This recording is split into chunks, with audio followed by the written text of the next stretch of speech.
तो hello students, आप सभी का स्वागत है हमारी इस नए वीडियो में, जहां पे हम करने वाले एक्सरसाइज 1.2 के सारे क्वेश्चंस विद फुल एक्सप्लेनेशन। तो बने रहिएगा इस वीडियो पे। तो आज का हमारा पहला क्वेश्चन है कि prove that root 5 is irrational. तो ये क्वेश्चन हम लोग ने क्लास में सॉल्व किया था, आज फिर से सॉल्व करेंगे विद फुल एक्सप्लेनेशन। तो हमें क्या सॉल्व करना है कि रूट 5 को हम लोग को इरेशनल प्रूफ करना है, ठीक है। तो इस प्रूफ में हम लोग क्या करते हैं, पहले रूट 5 को रैशनल मान लेते हैं, फिर उसको गलत प्रूफ कर देते हैं, ठीक है। तो क्या बन जाएगा, इरेशनल। बस इतना ही सिंपल सा बात है, ठीक है। तो ध्यान से स्टेप बाय स्टेप्स देखते जाइएगा। तो पहले हम लोग क्या मानेंगे, रूट 5 को एक रैशनल नंबर मानेंगे, ठीक है। तो let us assume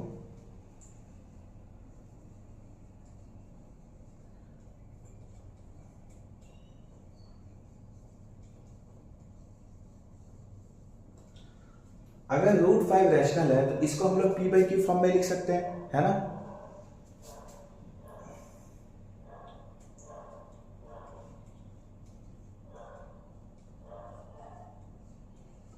P by Q साथ में लिखना पड़ेगा आपको कि पी और क्यू क्या है, को प्राइम इंटीजर्स है, ठीक है। Where P and Q are coprime integers, ठीक है।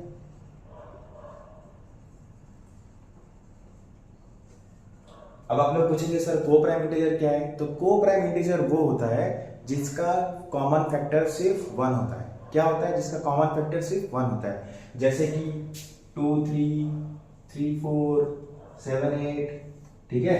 प्राइम हो जरूरी नहीं है, दोनों का फैक्टर सिर्फ 1 होना पड़ेगा, ठीक है। तो यहाँ पे पी और क्या है, इसका फैक्टर सिर्फ 1 है, क्योंकि हम लोग ने इसको क्या मान लिया है, को प्राइम मान लिया है, ठीक है। तो अभी हम लोग क्या करेंगे, क्यू को इस साइड लेके जाएंगे।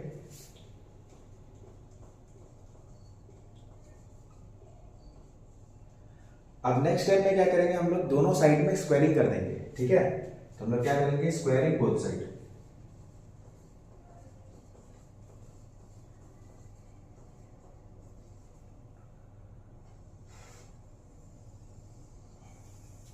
ठीक है, तो स्क्वायर करते हैं।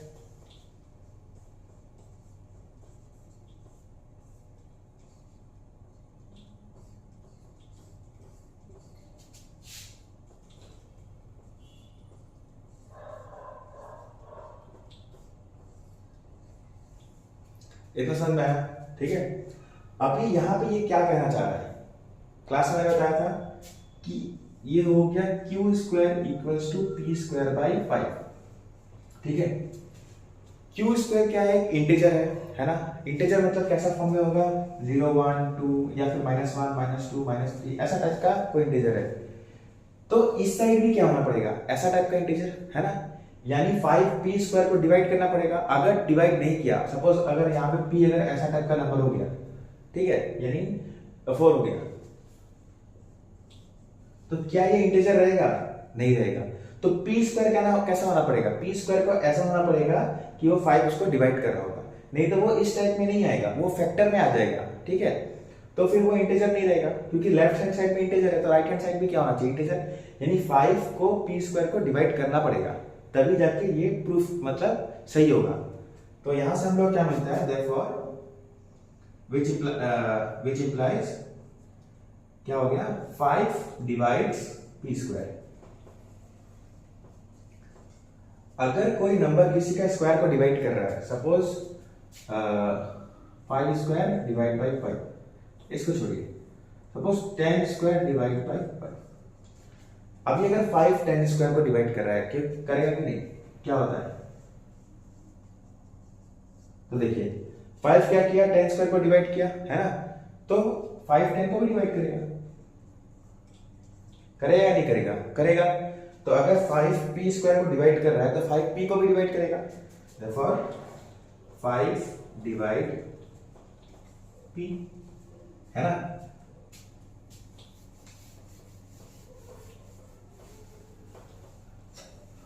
अभी हम लोग नेक्स्ट स्टेप में देखते हैं, अगर 5p को डिवाइड कर रहा है, ठीक है, मान लीजिए 5 10 को डिवाइड कर रहा है, ठीक है, तो 2 आ रहा है, यानी 10 को हम लोग कैसे लिख सकते हैं,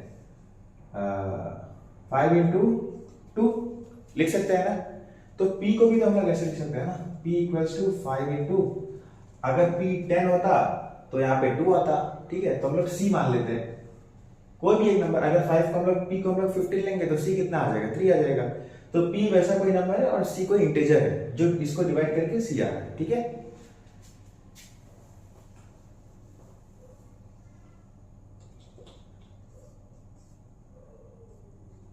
यहाँ पे क्या लिखना पड़ेगा, p equals to 5c where c is some integer. ये समझ में आया। अब अगेन इसको हम लोग स्क्वायर कर देंगे, क्या कर देंगे, स्क्वायर कर देंगे, ठीक है। तो क्या हो गया, p square equals to 5c का स्क्वायर। तो यहाँ पे क्या लिखेंगे हम लोग, स्क्वायरिंग बोथ साइड।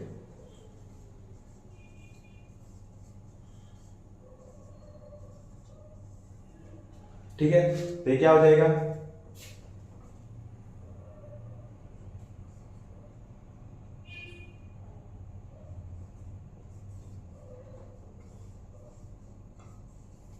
ये हो गया कि नहीं, ठीक है। अभी देखिए पी स्क्वायर 25c स्क्वायर के भी बराबर है और पी स्क्वायर 5q स्क्वायर के भी बराबर है। तो इसको 1 नंबर दे दीजिए, इसको 2 दे दीजिए। तो देखिए पी स्क्वायर इसके बराबर है और पी स्क्वायर इसके बराबर है, ये और ये भी आपस में इक्वल होगा, होगा या नहीं होगा, होगा। ये क्या हो गया, फ्रॉम 1 and 2 हम लोग क्या मिल गया, 5q square equals to 25c square, है ना। अब ये 5 निकल जाएगा तो क्या बन जाएगा, q square equals to 25 upon में 5c स्क्वायर, है ना, ठीक है। तो अब इसको नोट करो, ये वाला आप लोग नोट करो, हो गया।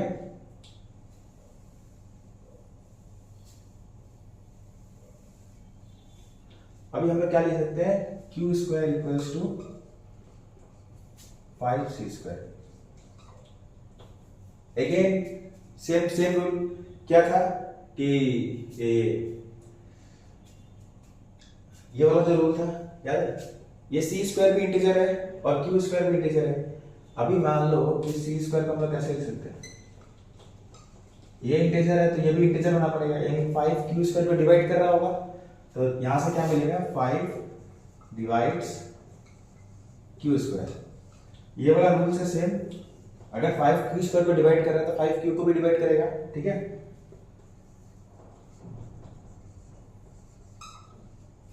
समझ आया, ठीक है।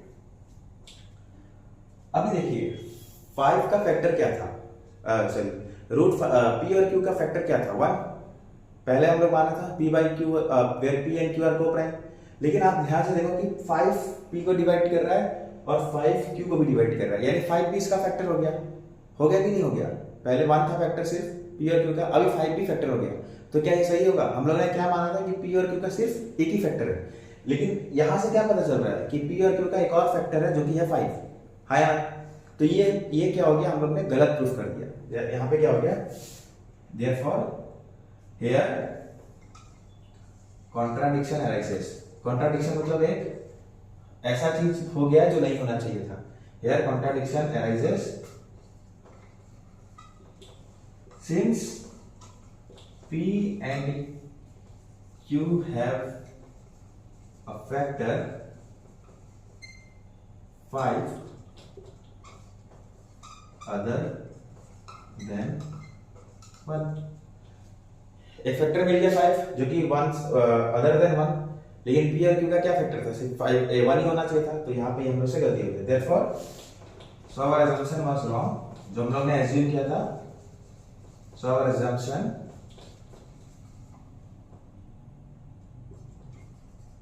that root 5 is rational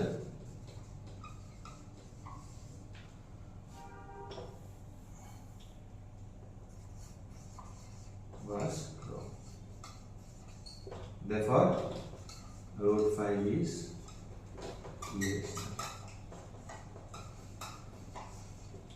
ठीक है, and proved।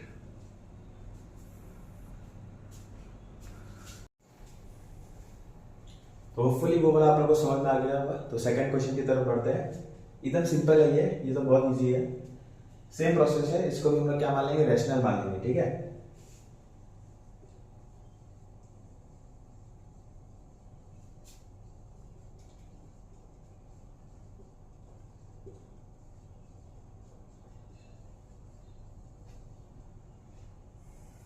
ठीक है, यानी इसको भी हम लोग किस फॉर्म में लिख सकते हैं, पी बाई क्यू फॉर्म में।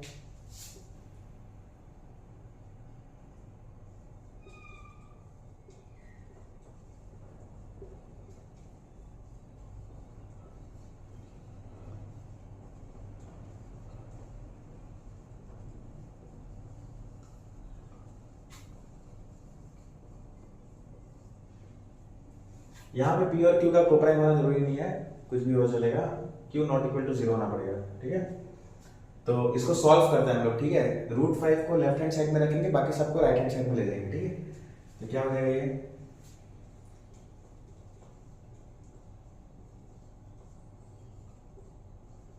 है ना। उसके बाद क्या हो जाएगा,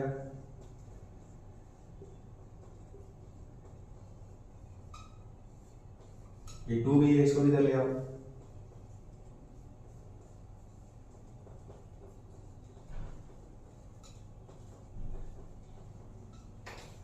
अभी आप लोग ध्यान से देखो, ठीक है।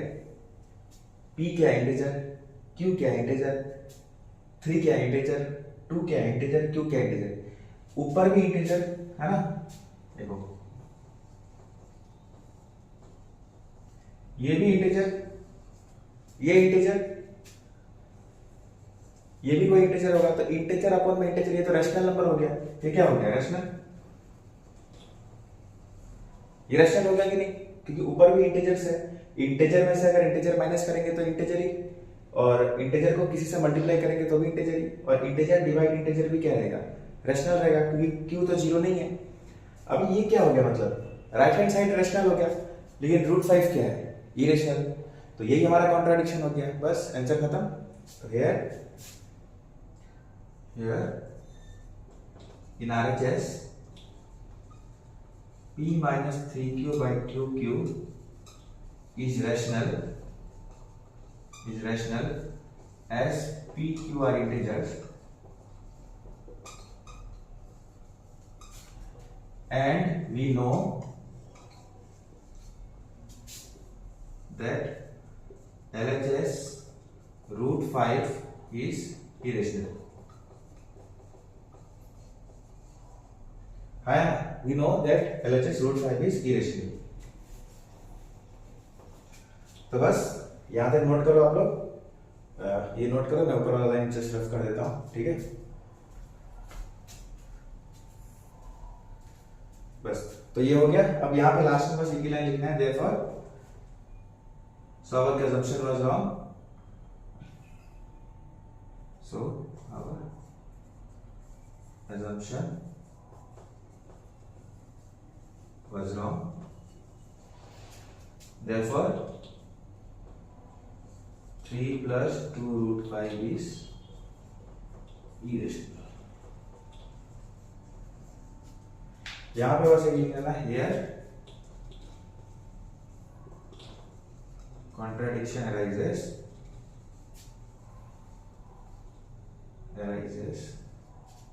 in RHS, ये बस यहां पे ये लिख लेना, ठीक है। आप लोग नोट डाउन करो।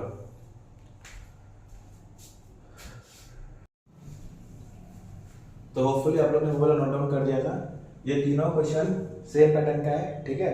तो ये पहले इसको let us assume 1/√2 is rational, उसके बाद क्या करेंगे, तो 1/√2 को हम लोग किस फॉर्म में लिखेंगे,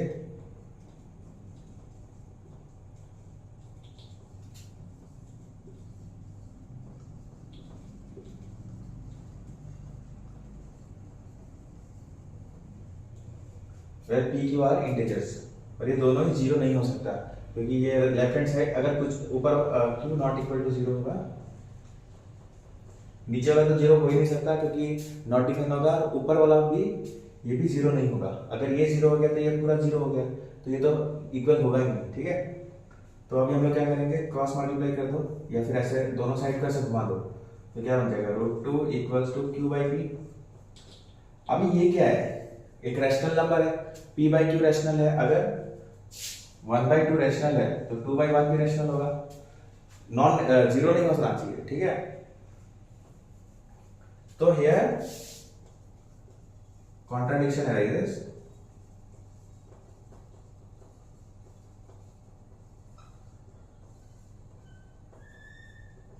in RHS.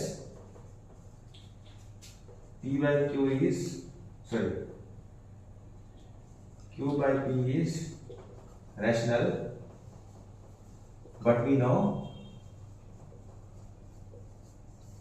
root 2 is rational.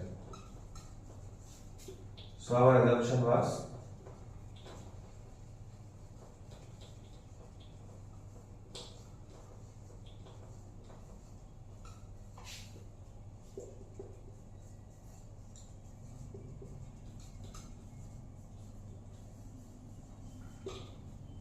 ठीक, बहुत इजी है।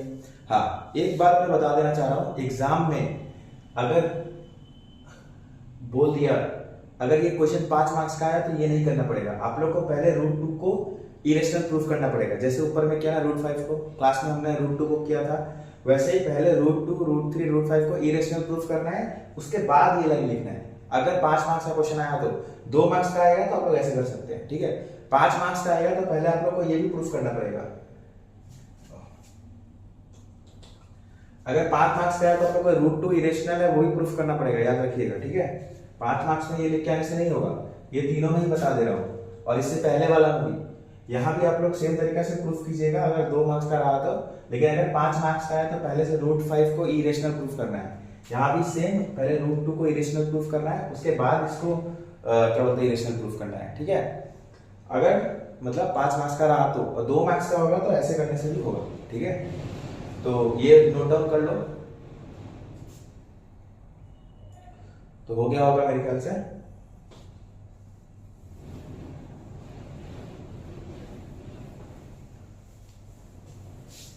तो अगेन दूसरा नंबर क्या है, 7√5, ठीक है। अगेन इसको कैसे लिख सकते हैं,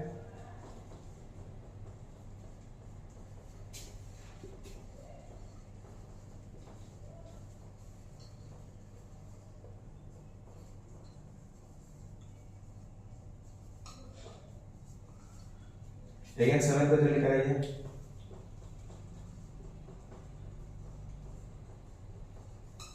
सेम ये इंटीजर बाय इंटीजर क्या हो गया, again rational number, right hand side में रेशनल है और लेफ्ट हैंड साइड में क्या इरेशनल है, इक्वल हो सकता है, नहीं होगा।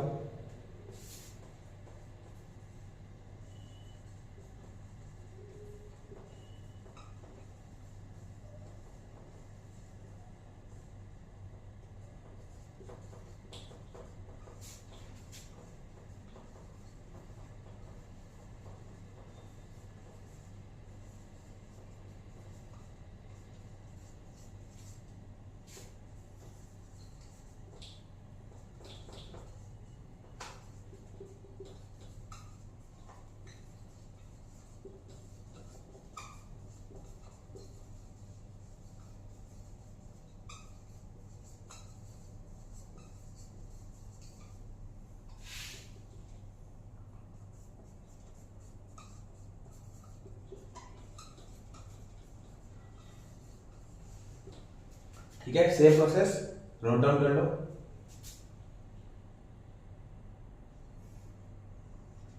ठीक है, अभी नेक्स्ट करते हैं।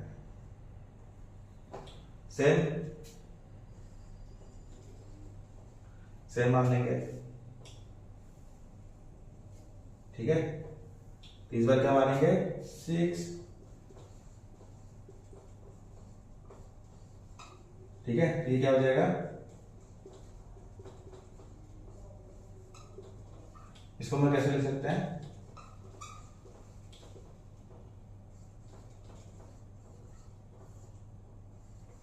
फिर से आरएचएस में क्या आ गया, रेशनल नंबर आ गया, और एलएचएस में क्या आ गया, इरेशनल नंबर आ गया।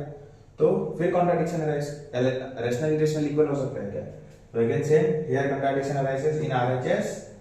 इस बार क्या हो जाएगा,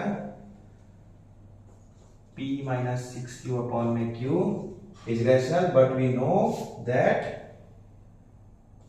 root 2 is irrational, so our assumption was wrong, therefore 6 plus root 2 is, देखो पूरा सेम हो गया ना, चारों क्वेश्चन सेम। लेकिन एक बात याद रखना, ये तो सिर्फ 2 मार्क्स के लिए है, लेकिन अगर 5 मार्क्स का आया तो बाबू मैं बता दे रहा हूं कि इसको भी प्रूफ करना पड़ेगा। जैसे हम लोग ने यहाँ पे लिख दिया ना, वी नो कि रूट 2 इज इरेशनल, क्योंकि हमें पता है। लेकिन अगर 5 मार्क्स में आया तो नहीं पता होगा, तो हम लोग को निकालना पड़ेगा। पहले रूट 2 इरेशनल प्रूफ करना पड़ेगा, उसके बाद यहाँ पे फिर एज्यूम करना पड़ेगा, फिर ऐसे सॉल्व करना पड़ेगा। ठीक है, याद रहेगा। तो एक्सरसाइज 1.2 यहीं पे खत्म होता है, और इसी के साथ साथ चैप्टर 1 भी यहीं पे खत्म होता है। तो अच्छे से प्रॉपर रिवाइज कीजिएगा, सारा क्वेश्चंस को अच्छे से सॉल्व कीजिएगा। मैंने स्टेप बाय स्टेप एक्सप्लेनेशन करके समझाया है, बहुत थ्योरेटिकली बेस्ड मतलब क्वेश्चंस प्रूफ था।